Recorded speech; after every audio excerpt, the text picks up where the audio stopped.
Van Gelders is like, you wake up and you're in like, it's almost like you're in Back to the Future.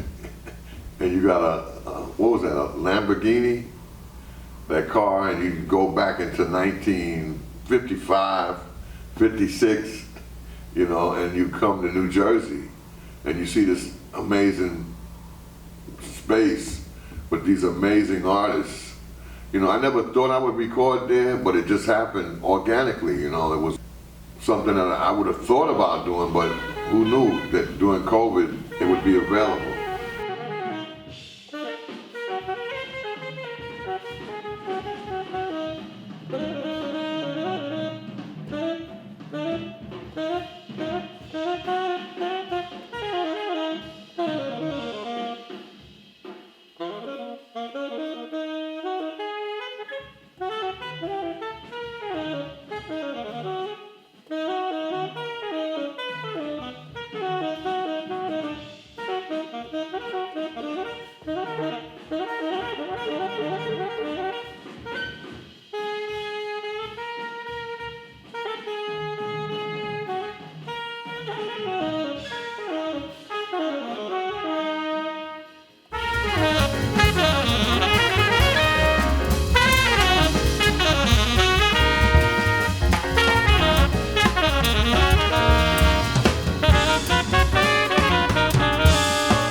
Theo Croker on the record, and I came in contact with, man, I've known Eric for years, about a decade now, and I first met Eric when I was going to China. Man, we used to tear it down over there in clubs all night. I'd crash his gigs, he'd crash my gigs, taught me a lot, taught me how to box, all kind of stuff. He got me into all kind of music while I was over there, and when I started coming back to New York to hang out, he was running sessions at Sweet Rhythm, so he put me on, let me play. And I knew a bunch of his music, so I could show up to his gigs and play on his music. And that was kind of one of my ends into the New York scene and vibe. So when he said he was doing another record, he was going to do the tune one for Hakeem, which we had played a lot in China, he hit me up, and of course, I'm here, I'm down.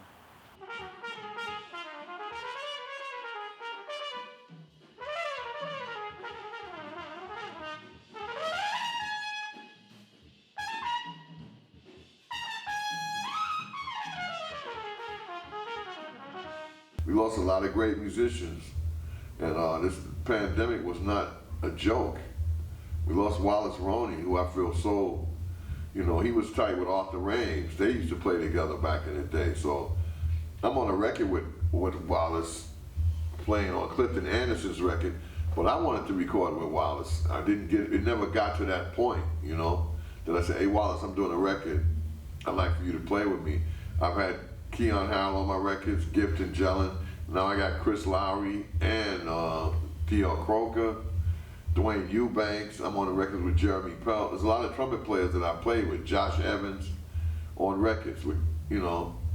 So I wasn't going to get to that point, but Wallace isn't here now. So, you know, I felt like, let me make something that's going to be here. God forbid I wasn't here, you know. I wanted to record with Theo because we had played in China for so many years, so many times, and he used to play a lot of my music. My man in LA, Chris Lowery, we were talking back and forth all the time, what was happening in LA, what was happening in New York. And then he let me hear a song that he had done when I had first met Chris. Because I met Chris when he was about 18 or 19. My name is Chris Lowery, Philadelphia trumpet player. I met Eric Wyatt.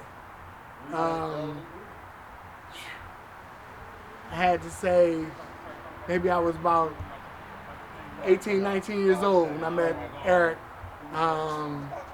At the time, my brother was doing a gig with him, living in Brooklyn, and I had eventually went to school in Brooklyn and got indoctrinated into the jazz scene, the black jazz scene that was going on in New York.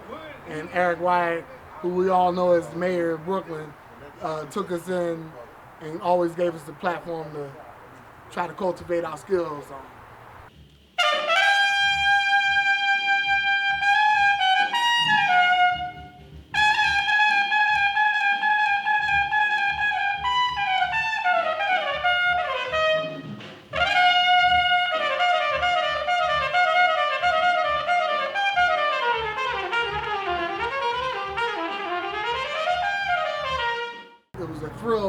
get a call from Brother Eric to be a part of his project. I was more than thrilled. He has me playing on a Latin tune that he wrote some years back. A nice, fun, upbeat type of thing. So I just try to bring some energy with it.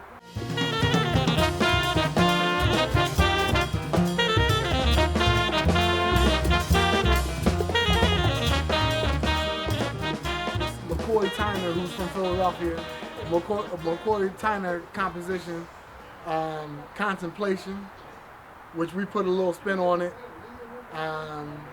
That hopefully that turns out well. It was more than an honor.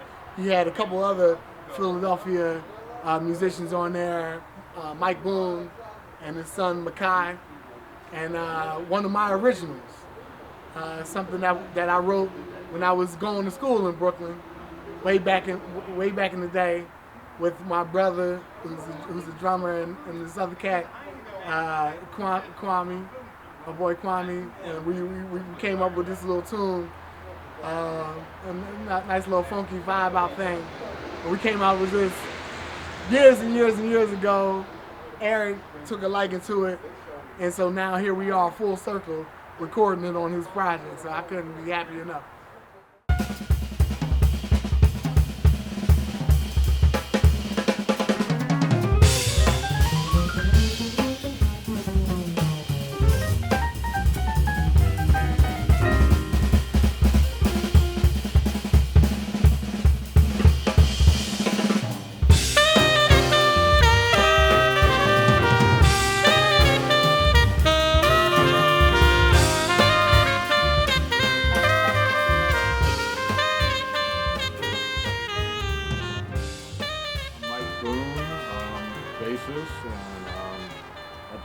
Playing on 2 tunes on Eric Wyatt's upcoming CD. Eric is somebody I've heard of. I'm from the Philadelphia area, and Eric's born and raised in Brooklyn, New York, and him and I are mentors to a lot of young folks that have come through, whether it's New York or Philly. We finally got to play together. I brought him down to Philadelphia last year, and my son played drums with us. And then this year, I had a chance to bring him down again. And as it turned out, it was the weekend before he used to go into the studio, the famous Rudy Van Gelder studio, to record his album. And so I said, well, this would be a good opportunity for you to just kind of work out, because this COVID thing, nobody's really been playing. So this would almost be like kind of a pre-gig before he can warm up and figure out what he's going to do in the studio. So he called me up prior to the gig and asked me if I want to do that, and I was just blown away, because I never thought I would get a chance to record at Van Gelder's, and it was just something I never thought about. So it was also great to record with my son, and just listen to some of the music, and just to be a part of something that I think this album's gonna be really special.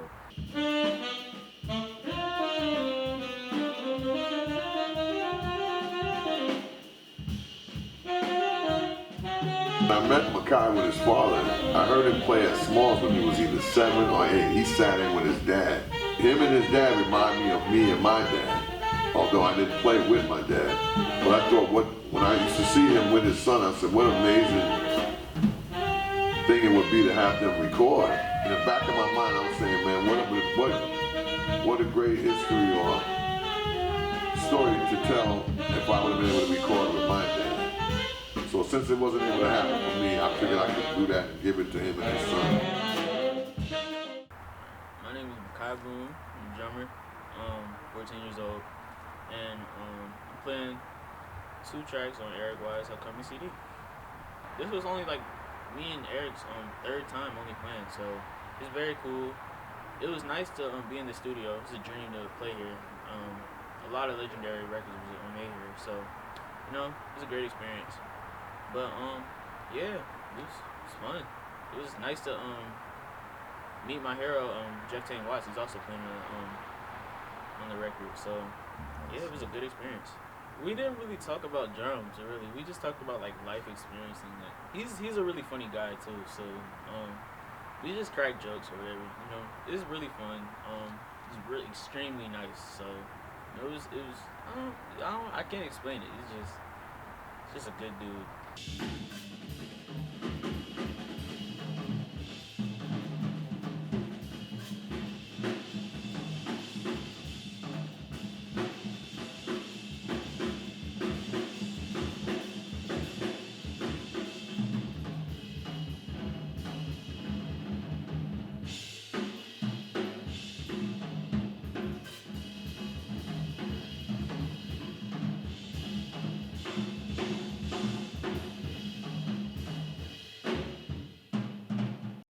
My name is Jeffrey Watts, otherwise known as Jeff Tain Watts.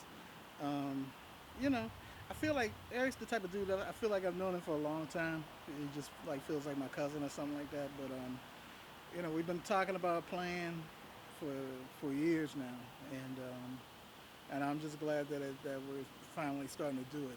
We did some on Clifton's record a few years ago, but you know, it's good to connect with somebody that has the music in them instead of trying to play at the music.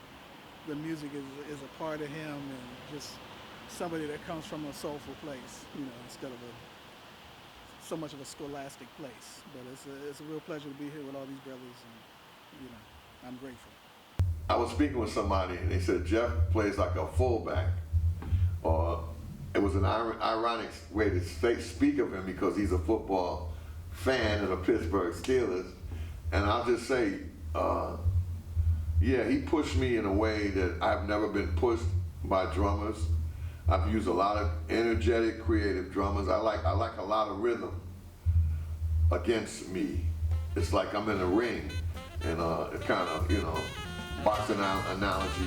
But what Jeff does, nobody does, and even the drummers will admit that. It's a challenge to you as a player, and it's testing you to see, can you survive? Can you create?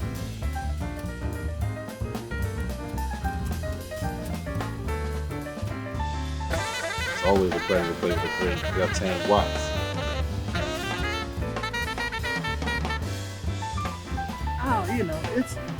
It's a dreamy thing that goes on every time I come here, because I think about all the great Miles Davis and John Coltrane, so many beautiful recordings, and when you're young, you look at the album covers back when they had albums, and you look and you just see all the, you see the room, and you just, so much of this, my career is like a dream, and I just never imagined I would get to play with great people today and work with masters like McCoy Tyner and, Pharoah Saunders and just other great people, Alice Coltrane. It's all a dream. So there's a lot of history here. I was fortunate to do some dates here while Mr. Van Gelder was alive, and so I could feel his process. But the spirit is still here. The spirit of all those great musicians, and the spirit of how he wanted to capture music is still here. So I'm just proud to be here. Well, Dan Fickler, when I came to Rudy Van Gelder, I remember meeting him, and he showed me the studio, and then he said, "Okay, what would you like to play? Let me show you the pianos that we had. They got 2 pianos," and he asked me whether I wanted to play a piano where McCoy Tyner and Monk and Duke Ellington, or the other one that Hank Jones played, which was a 9-foot full grand piano, and it was like incredible. Like, can I play both of them at the same time? Eric mentioned to me that he wanted to perform and record the tune Chance by Kenny Kirkland, and I was really excited to do it, to learn the song.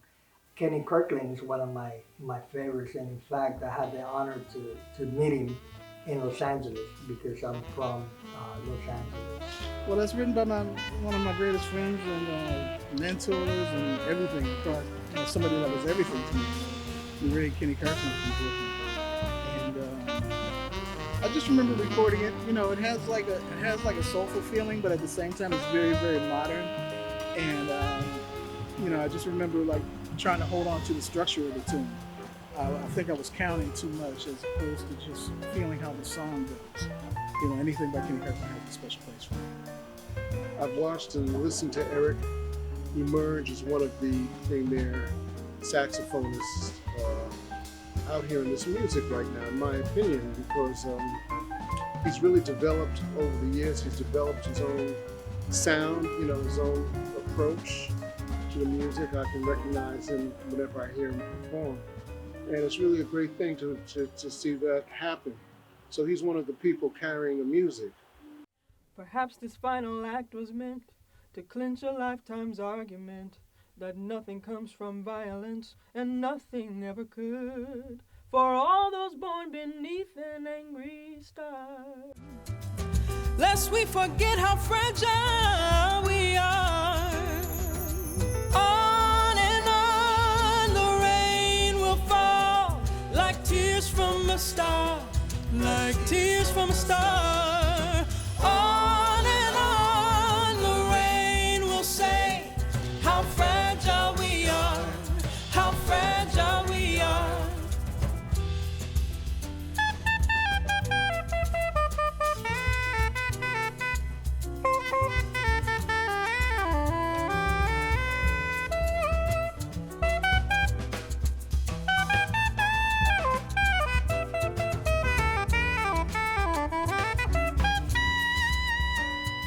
Samara Joy.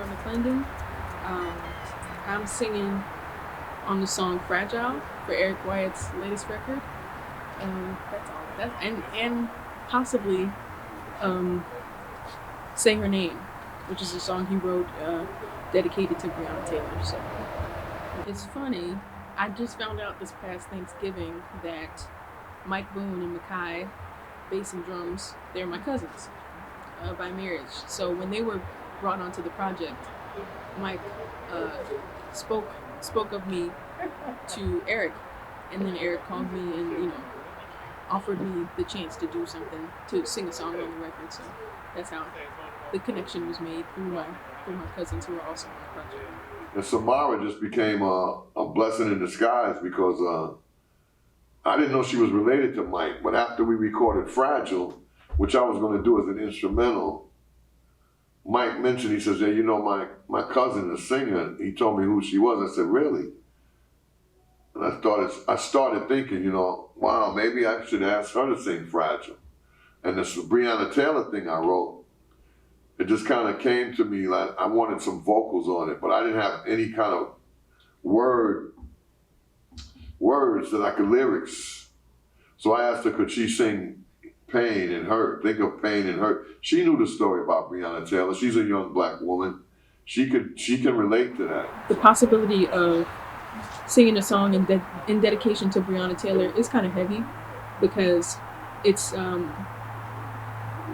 when everybody got the news that had happened, it was really disheartening and really discouraging to see yet another black person die for nothing, be murdered for nothing, and then on top of that, no justice was served. So to be singing the song in dedication to her doesn't, honestly, I feel like I should be doing more. This is what I can offer at right now to kind of bring people, to kind of give people awareness of it, that she still matters, that lives that have been taken similar to hers matter. But hopefully when people hear it, it'll encourage them to be more active in the cause for making sure that these people receive justice, and someday soon we won't have to deal with the same problem of black people being killed for nothing.